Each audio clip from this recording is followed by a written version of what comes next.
How are you so popular? Well, it's like you can expect a knockout. He's going to knock me out, I'm going to knock him out, and there's definitely going to be a lot of explosive fireworks going on. I'm ready. I've been training pretty hard already, and I'm going to be getting even more readier May 31st when it's time to fight. Where do you think you're at in your career? Because the last time you were in New York, I know you were disappointed. It was a very close fight with Cotto. You came out on the short end of it. Where are you at, and where do you see you're going to match up with Zab Judah, who's also coming off from the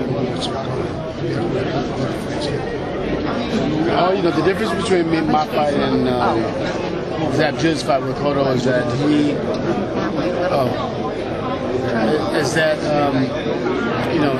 got stopped. And my fight, I had Cotto moving around the ring the last couple of rounds, so that's the difference. And maybe the strength and the power.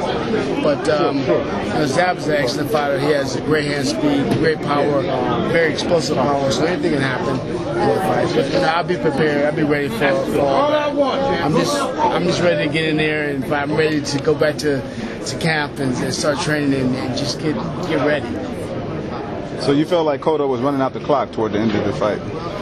When we fought, he was running out the clock. He was trying to get out of there. I think there was a lot of times he was hurt. I think that he barely finished. If we went a couple more rounds, I think that I would have had him. I would have had him a couple more rounds, but he ran out the clock. He got out of there and he snuck out with a victory. But I'm ready to rematch. I think that business wasn't finished yet. Well, your father said he's sort of running from you. He's not saying he wants you again. Yeah, I don't think that his team wanted to put Cotto in the ring with me right now. But I'm looking for that fight again, that one or Mayweather fight. I mean, people watch the fight, see it was an exciting fight. With me, I'm the type of guy that when you say that, it's a close fight or so, I want to make sure that it's clear that I'm the victorious one. And that's why I did so many rematches. So I don't understand some of these young guys today that don't want to do these rematches like the olden days. The olden days we do rematches over and over again to make sure we know which one's the best fighter. Well, you old school. Shane, you've been sparring with one of the best young southpaws, Frankie El Gato Figueroa. How's that been going so far? Well, we got a chance to spar one time. I watched him work with one of the southpaws out up there. He's a great fighter. He's the USBA, NABF. He's the NABF national champion. He's a great fighter and great prospect for being the next world champion at 140 pounds. Did you realize that every fighter he sparred with ended up being the winner in that fight? He told me that. He let me know that every fighter that he's been sparring with has won the fight, so I must win. And I said, yeah, I will. I get him. He's a southpaw also, and he's known as a boxer, puncher more as a boxer. Is that specifically to prepare for him? Well, yeah. I mean, he has sort of that style. He has a pretty good hand speed, and he's very solid with his legs. I'm not sure what the difference is with the power being at the different weights, but Gato is definitely a great sparring partner for me for preparing for Zab Judah.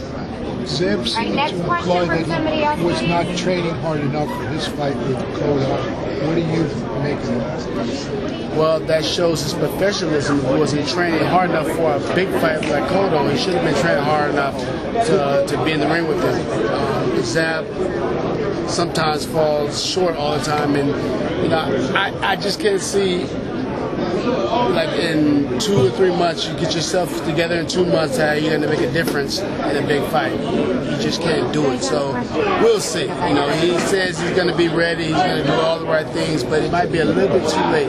I've been doing the right things. I've been in the ring sparring and keep my body healthy and stuff like that. So, he hasn't been doing the same thing. He might be in trouble. So besides being the bigger man and the most focused fighter and the most concentration out of it, you think these things will make the difference? You don't think it comes down to just skill and all of this?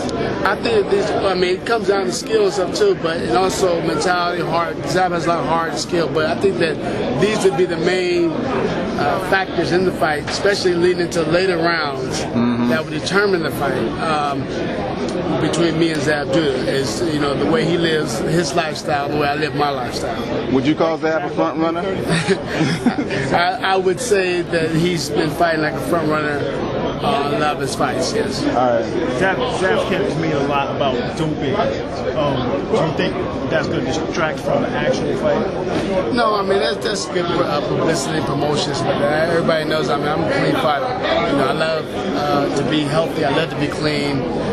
I don't really worry about that. And when he says, I'm not even thinking about it because everything's been done, with that years ago, and.